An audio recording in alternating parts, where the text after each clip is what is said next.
Это актуальное интервью. В студии Сергей Михедов. Здравствуйте. Имущественные права и право владения земельным участком для каждого человека – важная часть его жизни, и правовых отношений с государством. И деятельность Министерства имущественных и земельных отношений касается каждого из нас. Об итогах работы Министерства за прошедший год и планах на текущий расскажет гость в студии Павел Иванов, министр имущественных и земельных отношений Республики Саха-Якутия. Павел Владимирович, здравствуйте. Здравствуйте, Сергей. Вот расскажите об итогах работы, кадастровой работы в муниципальных образованиях республики. Прежде всего, хотелось бы сказать о том, что комплексные кадастровые работы – это работы, в результате которого исправляется смещение кадастрового квартала, реестровые ошибки и уточняются границы земельных участков. В 2022 году, в прошлом году, из федерального бюджета нам было предоставлено 49 миллионов 923 тысячи рублей. В позапрошлом году министерство провело отбор среди муниципальных образований на проведение комплексных кадастровых работ. И этот отбор прошли у нас 11 муниципальных образований. Соответственно, в прошлом году были заключены муниципальные контракты на проведение комплексных кадастровых работ в 138 кварталах, и были уточнено и исправлено 50 818 земельных участков и 28 564 объекта капитального строительства. Всего, если говорить о комплексных кадастровых работах, то эти работы нами проводятся с 2019 года, и уже работы проведены в отношении 178 кварталов на общую сумму 92 миллиона 800 тысяч рублей. По итогам прошлого года лучшую практику по проведению этих работ показал Намский УЛУС-район. В результате этих кадастровых работ земельные участки получили 583 многодетные семьи. Также по итогам позапрошлого и прошлого года комплексные кадастровые работы охватили 65% Намского района, и экономический эффект по предварительным оценкам составил более 40 миллионов рублей. Вы уже сказали о предоставлении участков многодетным семьям. Вот многих якутян волнует этот вопрос. Как обстоят дела в этом направлении? В этом направлении, опять же, на ежегодный план включает предоставление 400 земельных участков. Нами этот план был перевыполнен на 171%. В результате, как я ранее сказал, комплексных кадастровых работ в Намском УЛУСе был в одном наследии образован целый квартал для многодетных семей. И можно сказать, что большая часть очередников на получение земельных участков, а именно 291 земельный участок, были предоставлены. Что касается города участка, то в прошлом году было предоставлено 106 земельных участков, в Горном УЛУСе 82 участка, площадью 10 гектаров. У нас есть план мероприятий по реализации концепции демографической политики на период до 2025 года, который был утвержден правительством республики в 2018 году. И данный план в этом году был перевыполнен на 326 единиц, и надеемся, что в этом году также будет перевыполнение. А есть ли возможность получить денежную компенсацию, если граждане, имеющие 3 и более детей, не хотят получать земельную? Да, правительством Республики Саха-Якутия в прошлом году была внесена законодательная инициатива Государственного собрания Илтумен Республики Саха-Якутия, которая предполагает компенсацию взамен получения земельного участка семьям, имеющим 3 и более детей, в размере 200 тысяч рублей. Так? Можно сказать, что это не первый раз делается. В 2018 году данная мера также предоставлялась, и где-то этой возможностью воспользовались 1500 семей ранее. Так? На какие средства предоставляются эти единовременные денежные выплаты? Это на улучшение жилищных условий, подключение жилых домов к источникам теплоснабжения, это газификация, электроотопление, централизованное теплоснабжение, а также на приобретение по договору купли-продаж земельного участка строительства индивидуального жилого дома. Вот данная мера поддержки предоставляется управлениями социальной защиты населения труда при Министерстве труда и социального развития за счет средств государственного бюджета. На 2022 год было предусмотрено 140 миллионов рублей. В этом году было предусмотрено 50 миллионов рублей, но при очередном уточнении бюджета эта сумма будет увеличена. То есть эти средства можно направить как раз-таки на улучшение жилищных условий, подключение газа, то есть, в принципе, тоже на вопросы, связанные с жильем. Так. Также в конце прошлого года были внесены изменения в закон о дальневосточном гектаре, да, в части упрощения порядка предоставления гражданам вот именно таких гектаров. Что необходимо знать населению про данные изменения?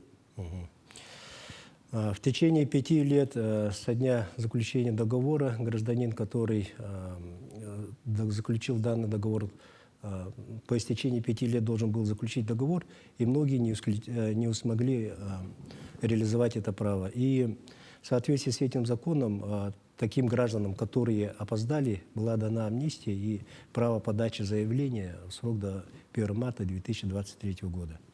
Также теперь уже новелла этого закона, это закреплено право гражданина отказаться от предоставленного ему безвозмездного пользования земельного участка при невозможности его использования в соответствии с выбранным гражданином правом использования земельного участка.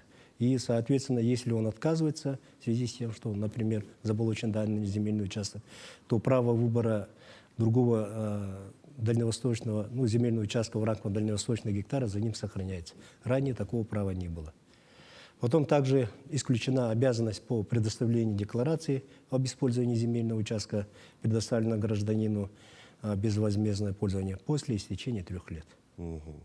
Вообще предлагаю напомнить о дальневосточном гектаре. Все ли жители Дальнего Востока могут получить дальневосточный гектар? Все жители Дальнего Востока и на самом деле и Российской Федерации имеют право реализовать это право.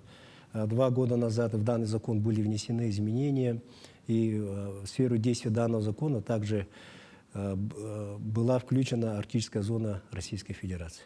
Соответственно, уже на арктической зоне, также на принципах предоставления дальневосточного гектара, граждане имеют право реализовать данное право. А на дальневосточном гектаре что можно реализовать? То есть индивидуальное жилище? Индивидуальное жилищное строительство, личное подсобное хозяйство, туристический бизнес.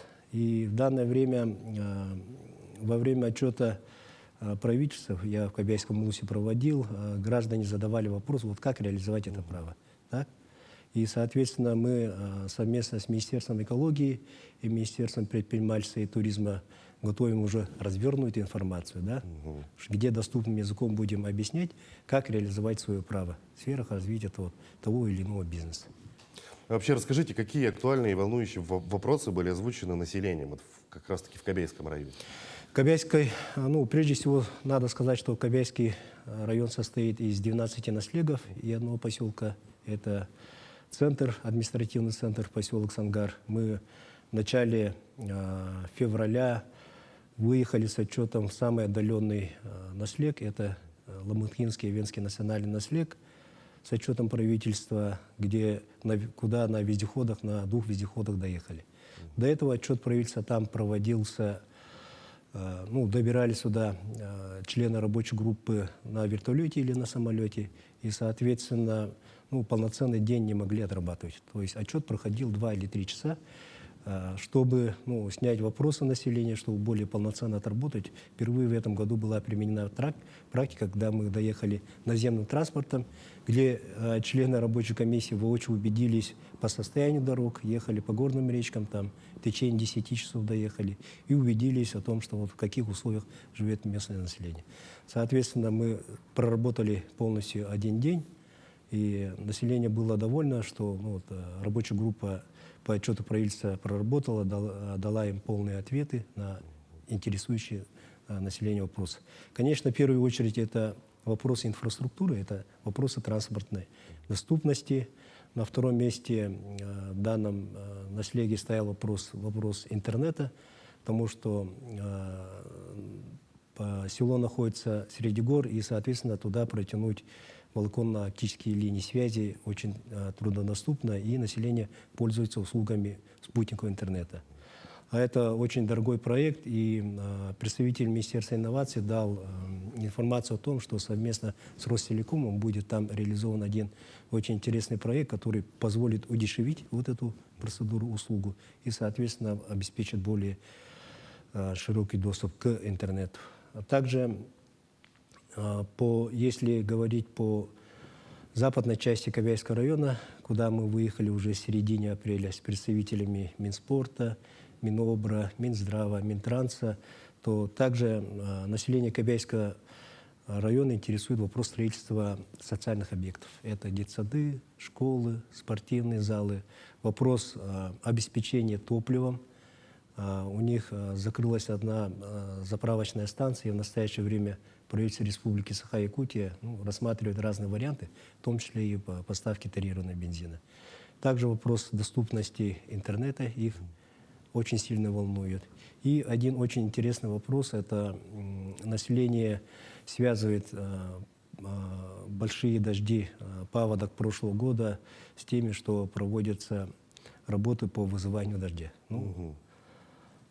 Почти каждом наследии задавали этот вопрос. Конечно, это не взаимосвязанные явления, потому что один самолет не может вызвать такой паводок.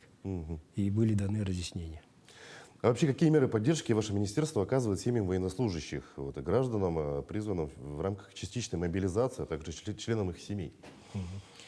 В исполнение поручения главы Республики Саха-Якутия Айсена Сергеевича Николаева мы в рамках отчета посетили каждую семью мобилизованного, который был призван в рамках СВО, выслушали их проблемы, ознакомились с их условиями проживания. В целом, надо сказать о том, что где у нас отсутствует доступ к интернету, или старое население, отцы, матери военнослужащих не очень хорошо знают о мерах поддержки.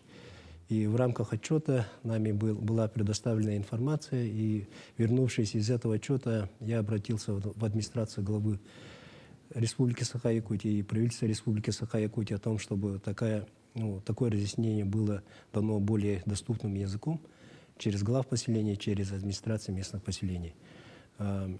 Сотрудники нашего министерства принимают участие в работе колл-центра 122, где непосредственно отвечает на интересующие их вопросы.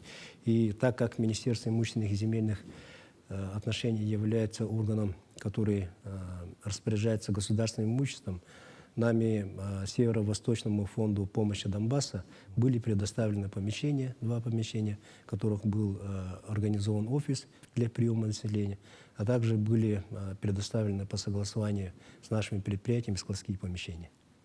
Павел Владимирович, спасибо, что нашли время, пришли к нам, ответили на наши вопросы. Большое спасибо за проделанную работу. Желаем дальнейших успехов в работе вашего министерства, и в составе групп правительства во время отчетов, может быть, в будущем. Спасибо. А я напомню, вы смотрели актуальное интервью. Оставайтесь на нашем канале.